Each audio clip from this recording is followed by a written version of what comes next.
হযরত বিলাল আর ঠিক থাকতে পারে না। হযরত বিলাল একটা চিৎকার মেরে জমিনে বেহুশ হয়ে পড়ে গেছে। পয়গম্বরের জন্য এত মায়া, এত ইশক, এত মহব্বত। ও মুসলমান, এই জন্যই বলেছিলাম সাহাবায়ে কেরামের ভিতরে যতটুক মহব্বত আছে আর কিঞ্চিত পরিমাণ, সামান্য পরিমাণ মহব্বত যদি আমাদের অন্তরের ভিতরে থাকতো, তাহলে আমাদের সামনে, আমাদের দেশের ভিতরে কোনো কুলাঙ্গার আল্লাহ তাআলার সম্পর্কে বাজে কোনো কথা বলতে পারতো না, কোরআনের বিরোধিতা করতে পারতো না, হাদিসের বিরুদ্ধে কথা বলতে পারতো না, পয়গম্বরের বিরুদ্ধে কথা বলতে পারতো না, উলামায়ে কেরাম নবীদের ওয়ারিসদের বিরুদ্ধে কথা বলতে পারতো না।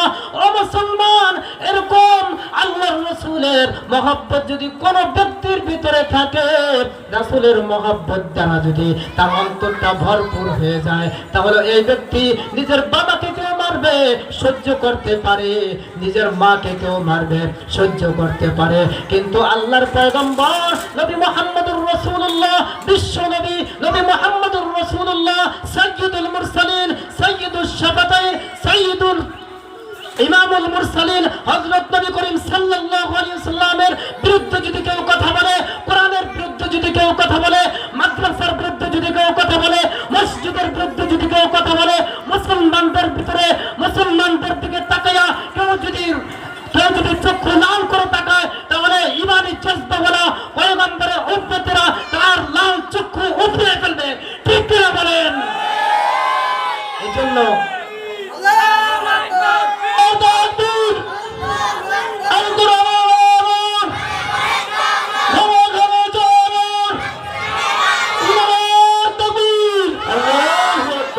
মুসলমানের, আমাদের দেশের যুবকদের ইমানি পাওয়ার, আমাদের দেশের যুবকরা দেখবেন দাড়ি নাই, আমাদের দেশের যুবকরা দেখবেন শুক্রবার ছাড়া মসজিদের ধারে কাছেও যায় না, আমাদের দেশের যুবকরা দেখবেন পর্দা করে না, কিন্তু এই যুবকদের সামনে পয়গম্বর নবী মুহাম্মদুর রাসূলুল্লাহর বিরোধিতা করে দেখবেন।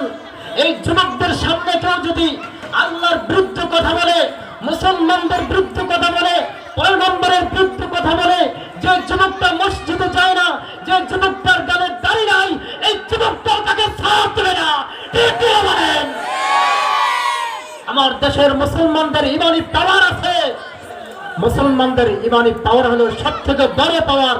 শরীরের শক্তির দরকার নাই, ইমানি জজবা যদি থাকে, ইমানের জজবা নিয়ে যদি সামনে আগে কোনো মুসলমান, কোনো একজন মুসলমানের সামনে 100 কাফের কিছু না, 100 কাফেরকে একজন মুসলমান, ইমানি পাওয়ার আলা মুসলমান 100 কাফেরকে কচু কাটা করবে। ঠিক কিনা বলেন? এজন্য বলতেছিলাম পয়গম্বর মুহাম্মদুর রাসূলুল্লাহ সাল্লাল্লাহু আলাইহি ওয়াসাল্লাম তিনি আমাদের জন্য কত বড় মহান নিয়ামত। ওয়ামা আরসালনাকা ইল্লা রাহমাতাল লিল আলামিন। আল্লাহ তাআলা বলে আপনাকে বিশ্ববাসীর জন্য রহমত স্বরূপ পাঠিয়েছি। রহমত তো জন্মের আগ থেকে শুরু। হযরত আমেনা, মা আমেনা যখন আল্লাহর রাসূল যখন মা আমেনার গর্ভে, তখনই চতুর্দিকে সুঘ্রাণ ছড়ায় গেছে। আব্দুল মুত্তালিব আল্লাহর রাসূলের দাদা তার বিবিকে বলতেছে, বিবিরে আমেনা তো বিধবা, আমার তো সন্তান নাই, কিন্তু বিধবা যারা আছে, যারা বিধবা তারা তো সুগন্ধি ব্যবহার করতে পারে না। মক্কার অলিতে গলিতে সব জায়গায় বদনাম, আমেনার সুগন্ধি দেয়, আর এমন সুগন্ধি যেটা মক্কা মদিনায় গোটা পৃথিবীতে কোথাও মানুষ এরকম সুগন্ধি আর পায় না। এমন সুগন্ধি হযরত আমেনার শরীর থেকে, যে সুগন্ধির ঘ্রাণ আর কোথাও নাই। কেউ যদি একবার এই সুগন্ধি শুকতে পারে, তাহলে দুনিয়ার সব সুগন্ধি তুচ্ছ হয়ে যায়। একবার বলতেছে যে বিবি তুমি গিয়ে জিজ্ঞাসা করো, বলতেছে আমি একা যাব, তুমিও চলো, দুইজনে গিয়ে জিজ্ঞাসা করি। গিয়ে বলতেছে বৌমা তোমার তো স্বামী নাই, তুমি বিধবা মানুষ, তুমি সুগন্ধি ব্যবহার করো কিভাবে? তুমি কেন সুগন্ধি ব্যবহার করো? কোথা থেকেই বা আনো? এরকম সুগন্ধি কিতাবের ভিতরে আছে। হযরত আমেনা সঙ্গে সঙ্গে থুতু ফালাইছে, ফালানোর পর সুগন্ধির সাথে সাথে ভরে গেছে। চিৎকার করে বলতেছে, ও মা, ও বাবা, আমার সুগন্ধি ব্যবহার করার প্রয়োজন নাই।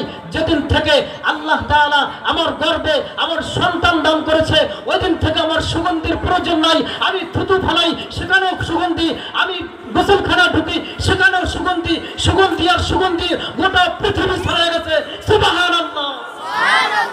আল্লাহর রাসূল আসার আগেই হলো এই অবস্থা। হযরত আমেনা যখন পানি উঠানোর জন্য কূপে যায়, কূপের পানি, আমার সাথে কথা বলতে হবে কিন্তু, তাহলে আলোচনা আর একটু করবো, 5 মিনিট করবো, রাজি আছেন? কথা বলতে পারবেন তো আমার সাথে? মানে সুবহানাল্লাহ, আলহামদুলিল্লাহ, আল্লাহু আকবার বলতে পারবেন?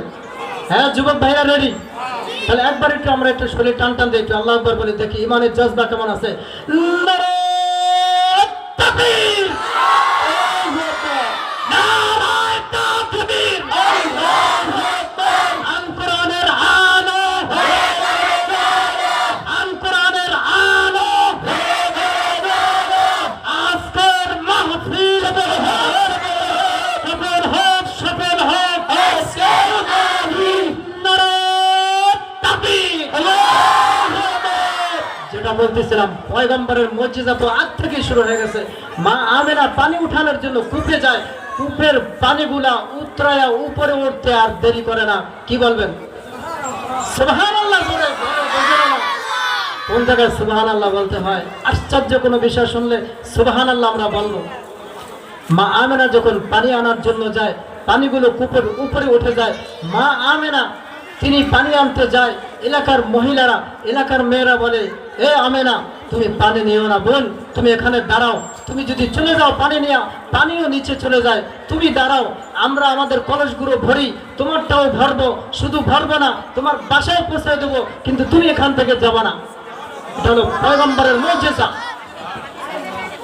হযরত আদম আলাইহিস সালাতু ওয়াস সালাম তিনি বলেন, আল্লাহ আমাকে যখন তুমি আরশের নিচে রাখছো, আমি আরশের চতুর্দিকে তাকাইলাম, আমি চতুর্দিকে তাকায় দেখতেছি, আরশের চতুর ওয়ালে যেদিকে তাকাই সেদিকে দেখি লা ইলাহা ইল্লাল্লাহ মুহাম্মাদুর রাসূলুল্লাহ। যেখানেই লা ইলাহা ইল্লাল্লাহ ওখানেই মুহাম্মাদুর রাসূলুল্লাহ, যেখানেই আল্লাহ ওখানেই মুহাম্মদ। এই নামটা কার? বলে আর কোথায় কোথায় দেখছো? বলতেছে আমাকে যখন ওখানে রাখছেন, আমাকে যখন ফেরেশতারা, জান্নাতের ফেরেশতারা যখন আমাকে রিসিভ করার জন্য আরশের কাছে গেছে, আমাকে জান্নাতের ভিতরে ঢুকাবে, ওই ফেরেশতাদের কপালেও আমি দেখলাম লা ইলাহা ইল্লাল্লাহ মুহাম্মাদুর রাসূলুল্লাহ। জান্নাতের গেটের কাছে আসলাম, গেটের ভিতরে তাকায় দেখি লা ইলাহা ইল্লাল্লাহ মুহাম্মাদুর রাসূলুল্লাহ। ও আল্লাহ, আমি যখন জান্নাতের ভিতরে প্রবেশ করলাম, জান্নাতের প্রত্যেকটা গাছে লা ইলাহা ইল্লাল্লাহ মুহাম্মাদুর রাসূলুল্লাহ, জান্নাতের প্রত্যেকটা পাতায় পাতায় লা ইলাহা ইল্লাল্লাহ মুহাম্মাদুর রাসূলুল্লাহ। আমাকে যখন খাবার পরিবেশন করা হলো, জান্নাতের খাবারের প্লেটের ভিতরে দেখি লা ইলাহা ইল্লাল্লাহ মুহাম্মাদুর রাসূলুল্লাহ, খাবারের ভিতরে দেখি লা ইলাহা ইল্লাল্লাহ মুহাম্মাদুর রাসূলুল্লাহ। ও আল্লাহ, এই মুহাম্মদটা আমাকে একটু পরিচয় দেন। আল্লাহ তাআলা বলে তিনি হলো হাবিবুল্লাহ। আল্লাহু আকবার, তিনি হলেন হাবিবুল্লাহ। আমার প্রিয় বন্ধু, তিনি হলো সর্বশেষ নবী, তারপরে আর কোনো নবী আসবে না। আসবে কিন্তু আমাদের এই যুগে অনেক মানুষ কিন্তু বলে যে আরেকজন নবী আছে। নাম জানেন? কাদিয়ানীরা বলে, একটা সংগঠন আছে, তারা বলে আমাদের একজন নবী আছে, গোলাম আহমদ কাদিয়ানী, যার নাম গোলাম আহমদ কাদিয়ানী। এরকম কোন নবী নাই। সর্বশেষ নবী নবী মুহাম্মদুর রাসূলুল্লাহ সাল্লাল্লাহু আলাইহি ওয়াসাল্লাম, যেই ব্যক্তি বলবে মুহাম্মদুর রাসূলুল্লাহর পরে নবী আছে, এই ব্যক্তি মুসলমান থাকতে পারে না। এই ব্যক্তি বিনা দলিলে কাফের। ঠিক কিনা বলেন? আমি বলবো কাফের কাফের, আপনারা বলবেন কাদিয়ানীরা কাফের। কাফের কাফের, কাদিয়ানীরা কাফের, কাফের কাফের, কাদিয়ানীরা কাফের, কাফের কাফের, কাদিয়ানীরা কাফের, কাদিয়ানীরা কাফের, কাফের কাফের, কাফের কাফের, কাদিয়ানীরা কাফের। এই কাদিয়ানী বদমাশ, এই ধোঁকাবাজেরা আমাদের বাংলাদেশে শতকরা 95% মুসলমানদের রাষ্ট্রে তারা সভা সেমিনার করে। আমরা সরকারকে জানাতে চাই, আগের সাবেক সরকারদেরকে আমরা জানিয়ে এসেছি, কাদিয়ানীদেরকে বাংলাদেশ থেকে সরকারিভাবে অমুসলিম ঘোষণা করতে হবেই হবে। ঠিক কিনা বলেন? আমরা দেখতেছি এখনো কাদিয়ানীদেরকে সরকারিভাবে, রাষ্ট্রীয়ভাবে তাদেরকে এখনো কাফের ঘোষণা করছে না। এখানে সমস্যাটা কোথায়?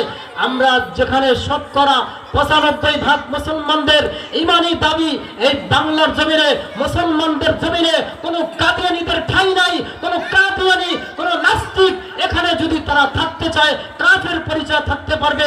আমাদের বাংলাদেশে হিন্দুরা থাকে, আমরা তাদেরকে পাহারা দেই, ঠিক কিনা বলেন? আমাদের বাংলাদেশে আমাদের সাথে অনেক খ্রিস্টান ভাই বোনেরা থাকে, আমরা তাদেরকে পাহারাদারি করি, তাদেরকে আমরা দেশ থেকে তাড়াই না। কিন্তু আমরাও বলতে চাই কাদিয়ানীরা কাফের, তারা কাফের পরিচয় দিয়ে যদি থাকতে চায় তাদেরকেও আমরা রাখবো, তাদেরকেও আমরা পাহারাদারি করব। কিন্তু মুসলমান নাম দিয়া কাফের হইয়া বাংলাদেশে কোন কাদিয়ানী থাকতে পারবে না। কোন সরকার যদি আবার তাদেরকে এখানে রাষ্ট্রীয়ভাবে কাফের ঘোষণা না করে, বাংলার জমিনের লক্ষ লক্ষ জনতা, লক্ষ লক্ষ ছাত্র, লক্ষ লক্ষ তাওহীদ জনতা আবার বুকের তাজা রক্ত এই কাদিয়ানীদেরকে কাফের ঘোষণা করতে যদি জীবনটাও দিতে হয়, কারা কারা দিতে রাজি, কারা কারা রাজি?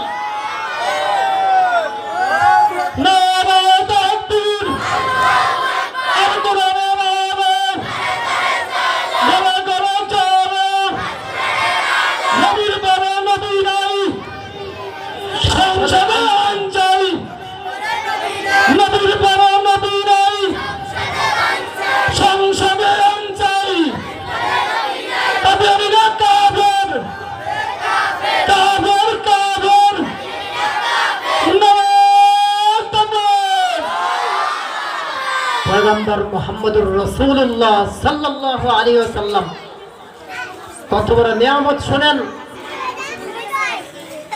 হযরত আমিনা আল্লাহর রাসূলকে দেখার পর হাই হাই এত সুন্দর একটা বাচ্চা আমাকে আল্লাহ তাআলা দান করছে। মা দেখা সন্তানের ব্যাপারে এই কথা বলতেছে। হালিমাতুস সাদিয়া যিনি দুদু মা আল্লাহর রাসূলের, তিনি বলতেছে এ আমিনা তুমি কয়টা সন্তান দেখছো? আমি হালিমা এই মক্কার অনেক এমপি মন্ত্রী, অনেক মিনিস্টার, অনেক বড় মানুষের সন্তান লালন পালন করছি, তুমি এর থেকে সুন্দর সন্তান কোথায় পাবা? এত সন্তান আমি দুধ পান করাইছি, আমি তো এত সুন্দর সন্তান আমি দেখি নাই, তুমি দেখবা কিভাবে? আব্দুল মুত্তালিব এসে বলতেছে এ হালিমাতুস সাদিয়া কয়টা বাচ্চা তুমি দেখছো? আমি কাবাঘরের মুতাওয়াল্লি, আমি আব্দুল মুত্তালিব, আমার কাছে মক্কার মদিনার অনেক দূর দূরান্ত থেকে, দামেস্ক আর সিরিয়া থেকে মানুষ আসে ঝাড়ফুঁক নেওয়ার জন্য, ফু দিয়া নেওয়ার জন্য, পানি পড়া নেওয়ার জন্য আমার কাছে অনেক বাচ্চা নিয়ে আসে, অনেক ফু নেওয়ার জন্য বাচ্চাগুলো আমার কাছে আনে। আমি অনেক রাষ্ট্র সফর করেছি, আমি আমার নাতি মুহাম্মাদের থেকে এত সুন্দর সুশ্রী বাচ্চা আমি মুত্তালিব দেখি নাই, তুমি দেখবা কিভাবে? আল্লাহু আকবার। জিবরাইল আমিন এসে বলতেছে আব্দুল মুত্তালিব তুমি আর কয়টা বাচ্চা দেখছো? আমি জিবরাইল 24 আমি 1.25 লক্ষ পয়গম্বরের কাছে আমি গিয়েছি। আমি পশ্চিম থেকে পূর্ব, উত্তর থেকে দক্ষিণ, গোটা পৃথিবী এক মুহূর্তের ভিতরে আমি সফর করি। গোটা পৃথিবী আমি এক মুহূর্তের ভিতরে আমি সফর করি। আমি তো হযরত ইউসুফ আলাইহিস সালাতু ওয়াস সালামকে ওই কূপের ভিতরে ধরে রাখছিলাম, আমি জিবরাইল। আমি হযরত ইউনূস আলাইহিস সালাতু ওয়াস সালামকে মাছের পেটে দেখেছি। আমি ইব্রাহিম আলাইহিস সালাতু ওয়াস সালামকে নমরুদের আগুনের ভিতরে দেখেছি। এত বাচ্চা আমি দেখেছি, গোটা পৃথিবীর সমস্ত বাচ্চা, এমনকি বাচ্চা তো দূরে থাক, গোটা পৃথিবীতে যত পয়গম্বর আল্লাহ তাআলা পাঠাইছে, ওই জামানার সর্বশ্রেষ্ঠ সুন্দর বানায় পাঠাইছে। আমি লক্ষ কোটি কোটি বাচ্চা দেখেছি, মুহাম্মদুর রাসূলুল্লাহর মতো সুন্দর বাচ্চা আমি আমার জিবরাইলের চোখে দেখি নাই। আল্লাহু আকবার। আল্লাহ তাআলা বলেন হে জিবরাইল এত সুন্দর বাচ্চা তুমি জিবরাইল দেখবা কিভাবে? আমি আল্লাহ এত সুন্দর মানুষ, আমার পয়গম্বরের মতো মানুষ আমি আল্লাহ বানাই নাই। সুবহানাল্লাহ। বানাই না, দেখবে কিভাবে? ইনি হলেন আমাদের নবী, নবী মুহাম্মদুর রাসূলুল্লাহ সাল্লাল্লাহু আলাইহি ওয়াসাল্লাম। তিনি আল্লাহর রাসূলের একজন চাচা আবু তালেব।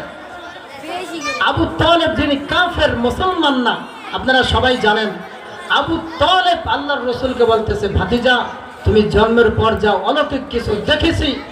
বলে, চাচা কি দেখেছেন? বলে, আমি দূরে ছিলাম, তোমাকে একটু হালকা বাতাসের জন্য একটু বাইরে রাখা হয়েছিল। আমি দূর থেকে দেখলাম আসমানের চন্দ্রটা তোমার দিকে আসতেছে, আসমানের চন্দ্রটা তোমার দিকে নামতেছে, তোমার প্রায় কাছাকাছি চলে আসছে। আমি দূর থেকে একটা দৌড় দিলাম, নাকি আবার কোনো অঘটন ঘটে। আমি দৌড়াইয়া এসে দেখতেছি না কোনো অঘটন না, তুমি দুইটা পাও, তুমি দুইটা হাত হারাইতেছো, আর তোমার হাতের সাথে তোমার পায়ের সাথে আসমানের চন্দ্র হারাইতেছে। আল্লাহ তাআলা আসমানের চন্দ্রকে তোমার খেলার সাথী বানায় দিছে।